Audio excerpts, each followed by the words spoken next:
Hello and welcome to Frost Over the World. Later in the programme, tennis champion of champions, Roger Federer. The Secretary-General of NATO, Anders Fogh Rasmussen. He joins us from that crucial summit in Lisbon. And we ask whether the rise of one new superpower, China, is unstoppable. But first, perhaps the other question comes up. Is the decline of one old power, say the United Kingdom, is that inevitable too? Sacrilege, nonsense, but we've got to look at it. And with mounting pressure on her resources, will Britain ever be able to commit to wars like Afghanistan and Iraq again? I met Foreign Secretary William Hague at the UK Foreign Office earlier, and I asked him first of all about the subject of Iran. Does he think that Iran is the most dangerous issue, the most dangerous country in the world at the moment? Well, there are several very dangerous issues. The Iranian nuclear program is a major issue, of course, and is potentially a great threat to the peace of the world because it can create wider proliferation. If Iran has nuclear weapons, then there will be other countries in the Middle East that want to develop nuclear weapons. And so a region of the world that has, as we know, many sources of instability and unresolved conflicts would then be a region that also possessed some of the world's deadliest weapons. That's certainly a threat to the peace of the world. It's not the only threat. We're heavily engaged in Afghanistan. We need to drive forward the Middle East peace process. But certainly the Iranian nuclear program is a major problem. Robert Gates, the Defense Secretary in the States, said, quote, that military action is still an option in Iran, and we would presumably support America in that effort if it became necessary. It is still an option. We don't rule out that option. We've never ruled that out, but we're not advocating that. We want a peaceful resolution of this dispute. And the opportunity to have that peaceful resolution is coming now. We have offered again negotiations with Iran about its nuclear program. We've often explained that we will assist Iran with civil nuclear energy. They do not need a nuclear weapons program.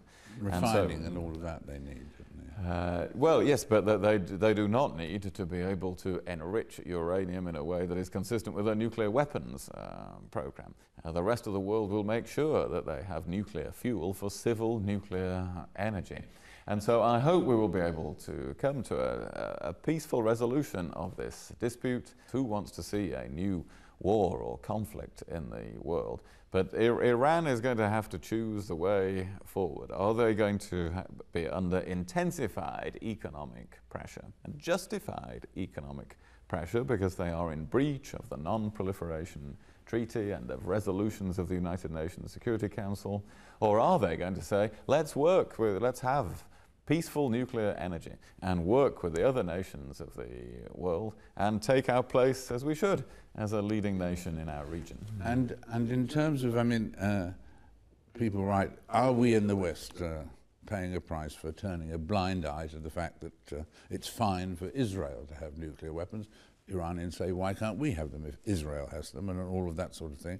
I mean, it is true that there's a double standard there, that I suppose, that we welcome Israel having nuclear weapons and we don't obviously welcome Iran having Well, actually, we don't welcome anybody developing nuclear weapons, and we have worked at the review conference of the Non-Proliferation Treaty to ensure that there can be discussions over the next few years about a nuclear weapons-free zone in the Middle East.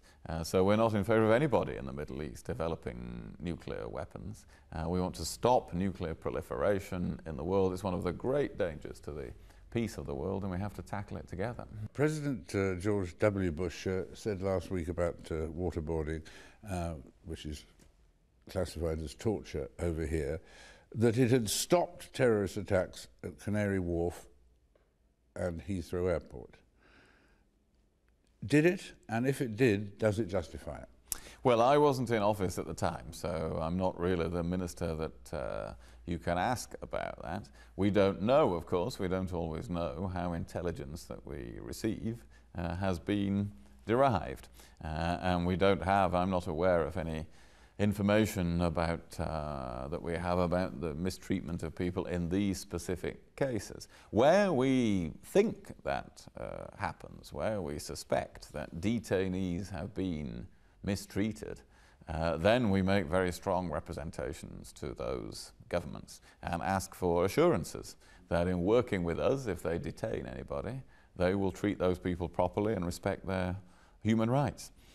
In Sudan, and you're spending a lot of time this month on the subject of Sudan and so on, is there a danger that if there isn't the right vote, and the vote responds with the two parts of the country separating and so on, that if there's still an issue after the election, is there a danger of new conflict between the North and the South, or do you think that can be avoided by the election? Well, there's a danger, there's a risk here. I think, however, we can be cautiously optimistic from the talks that have taken place that former President Mbeki of South Africa has been conducting, and on the basis of what North and South said at the UN Security Council, clearly there is a real desire to avoid conflict.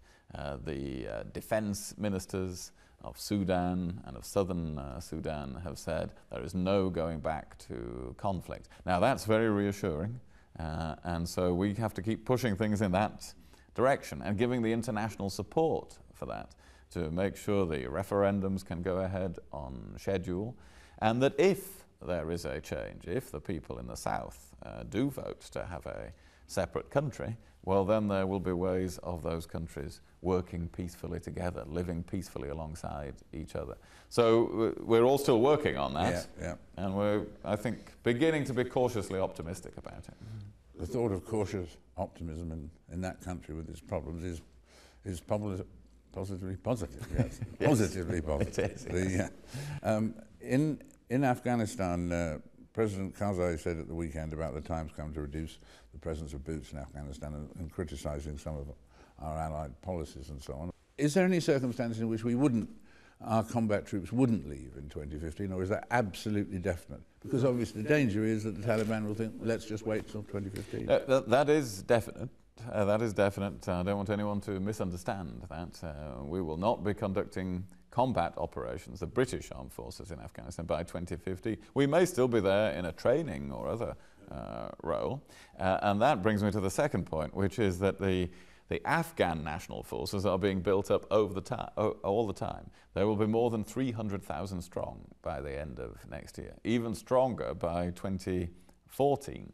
And so no one should think in the Taliban, for instance, that that the pressure will be off them in 2014 or 2015. By then, Afghanistan will have one of the largest armies in the world. Much of it will have battle experience, and it will have been trained for and built up for several years. And in any case, 2015 is a long way away. You know, that's longer in the future than our whole deployment in Helmand is in the past. And so there will be a further intensification of the military pressure on the Taliban over the coming months.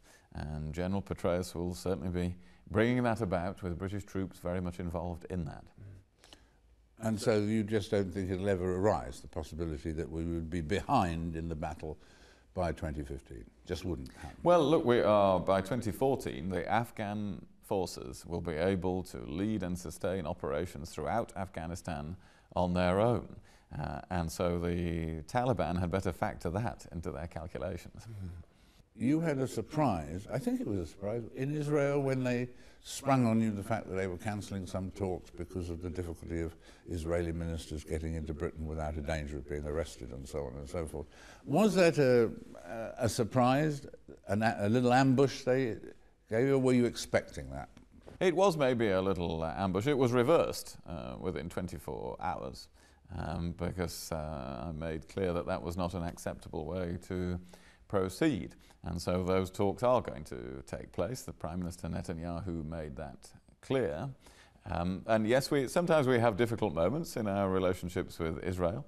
I'm a long-standing friend of Israel, but my friendly advice to Israel is that it is important to get back to the direct talks to achieve a two-state solution with the Palestinians, with a Palestinian state based on 1967 borders with East Jerusalem as its future capital. And so we're clear where we stand on this, and then the urgent need to bring about a two-state solution.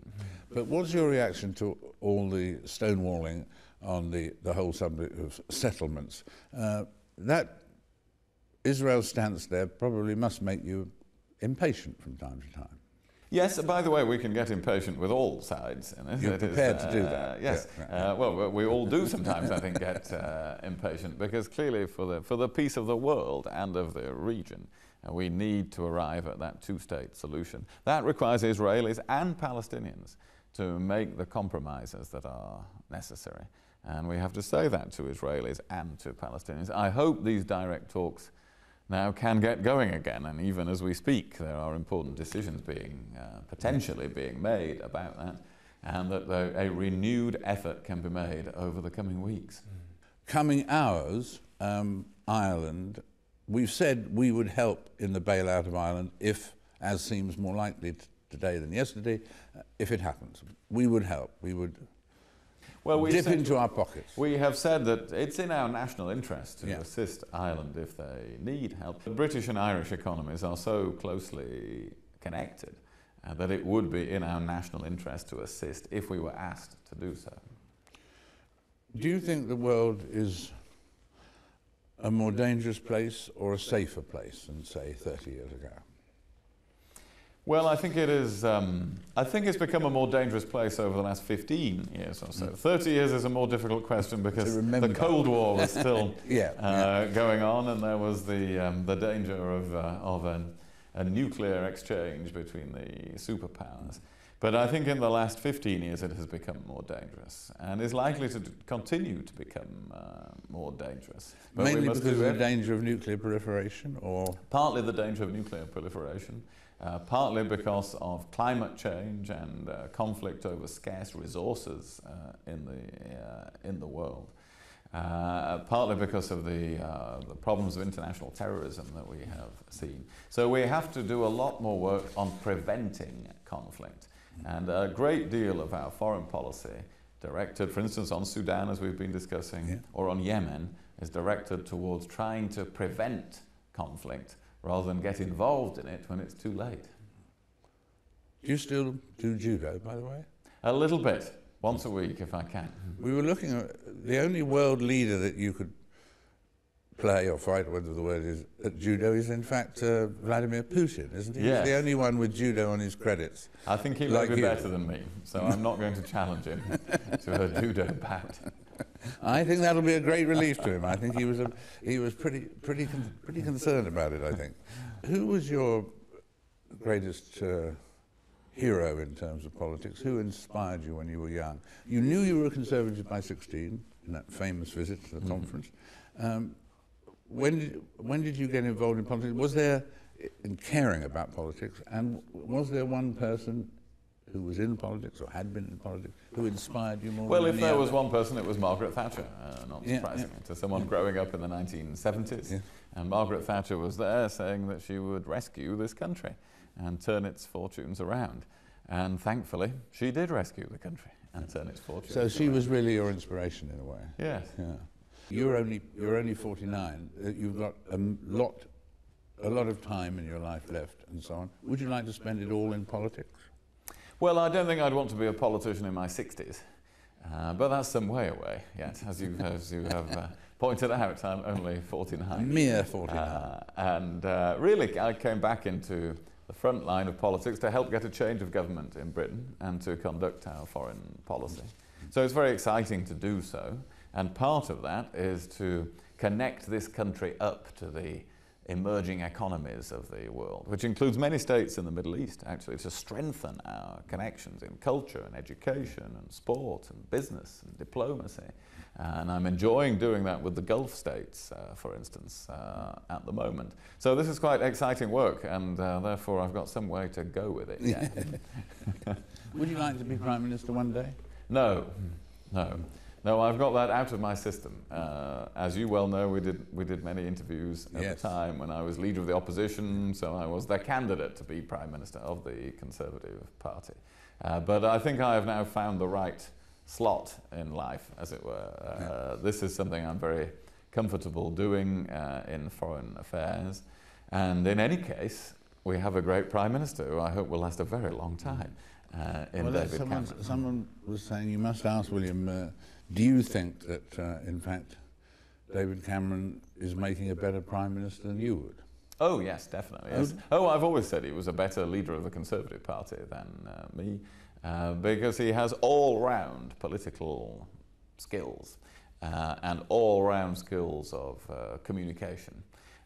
And so I think he's doing an absolutely superb job, and is managing to do that with a coalition, something we haven't done in this country for 65 years. Have two parties working together in government. So it's a real display of leadership by David Cameron. When you finally, at 60, 70, more likely 80, step down from being Foreign Secretary and so on, what would you like your reputation, what would you like your premature epitaph to say about your public life?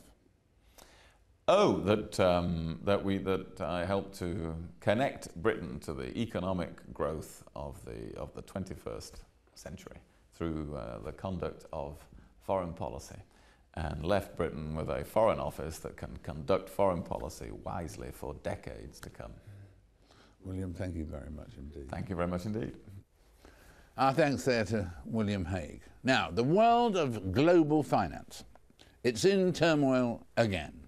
No sooner had the G20 countries met in Seoul to try and tackle one problem, the so-called currency wars, than another problem blew up as Ireland's stability looked increasingly shaky.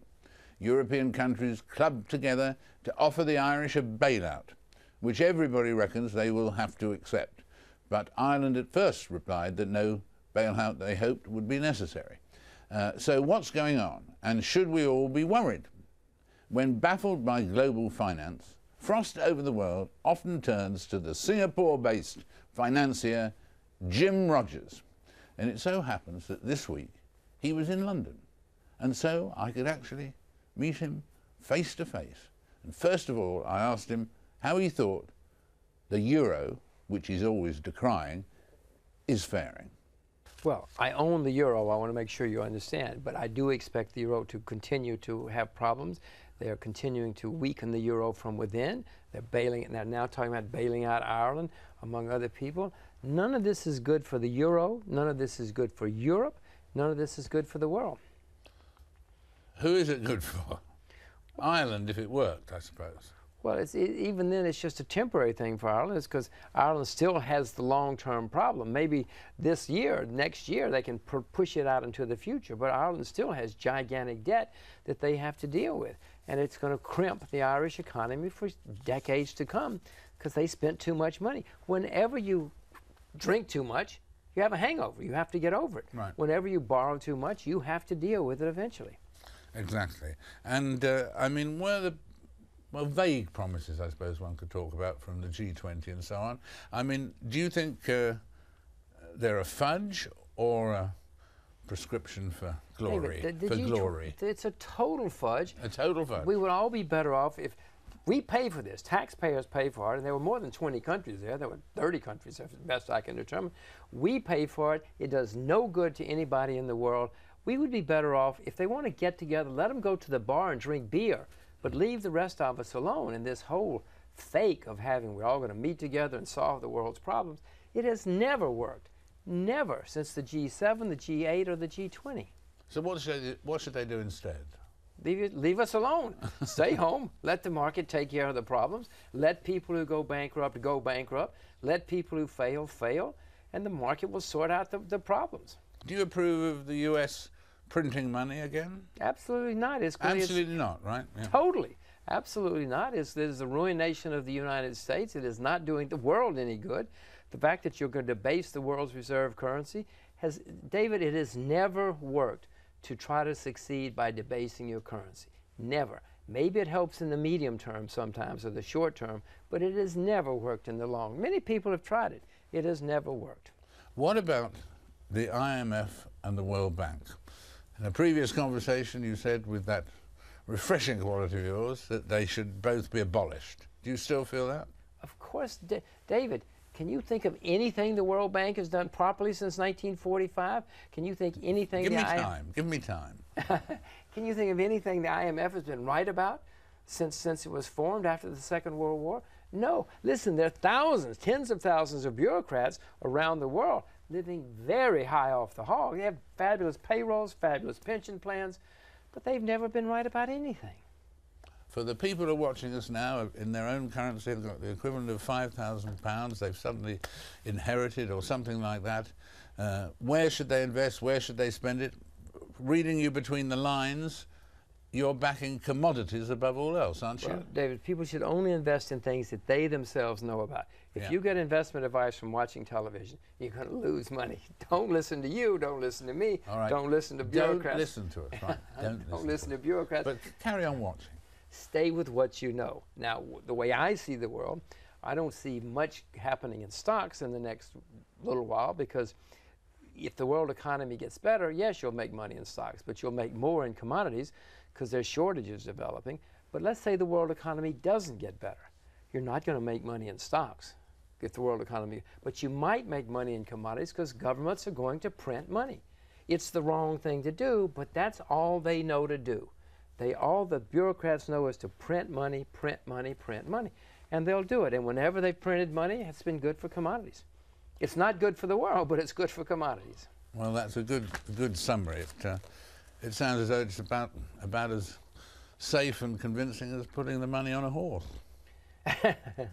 Well, I'm not a betting person. I don't like to bet unless I know a lot about what I'm doing, which is rare. But I do find commodities a better place to invest because of what I said. If the world economy gets better, you're going to make money. Right. If it doesn't get better, it's a better place to be. What should Ireland do? We read about Ireland now as if it's Greece or somewhere like that. What should they do? Should they default? Yes, Ireland should default. They should reorganize. Whoever made the bad loans is going to have to take a loss, but that's the way the world works. You take your losses and then you start over. Otherwise, pushing the problems out into the future, letting them carry these deadbeats for decades is not going to be good for Ireland or for the world. Let them default. Yes, some people are going to lose some money, David, but that's the way when I make mistakes, can I call you up and let you bail me out? No, of course not. You can try. I will. Next time I lose money, I'll call you up. Let them fail. Some of the bondholders are going to lose money. Some of the stockholders are going to lose money, but that's not the end of the world. Then you start over. Thank you very much. There you have the great man himself speaking from the heart and from the hip. In a minute, the tennis champion of champions, Roger Federer, will be with us.